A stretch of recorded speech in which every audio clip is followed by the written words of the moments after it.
Ang use ng neutral sa isang automatic na kotse ay kung sakaling kailangan mong itulak o i-repair o hilahin yung sasakyan, so dapat mo siyang ilagay sa neutral. Kasi mga paps, pag yung sasakyan natin ay nasa park, okay? Pag nasa park yan, hindi mo yan basta-basta matutulak or mahihila, or hindi mo basta-basta maiikot yung gulong dahil nga meron yan locking mechanism. Unlike pag nasa neutral yan, magpi-freewheel na yung gulong natin. Halimbawa, front wheel drive yung sasakyan mo, so yung gulong yan sa harap, pag nasa park yan, hindi mo yan basta-basta maiikot. Now, pag nilagay mo yan sa neutral, magpi-freewheel yung gulong na yun, maiikot mo na. Then yun, halimbawa, kayo ay nasa traffic light or hihinto lang naman kayo ng sandali.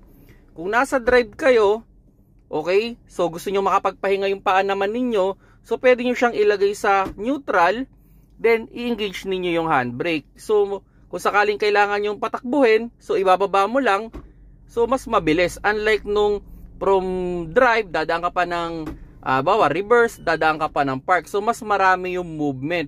So mas less yung movement ng ating shifter kung sa neutral mo lang ilalagay. So yun yung pinaka-use ng neutral, no? So again, kung hindi naman kayo bababa ng sasakyan, pwede nyo ilagay naman yan sa neutral. Then i-engage nyo lang yung handbrake ninyo, pwede nyo nang tanggalin yung paa ninyo sa preno.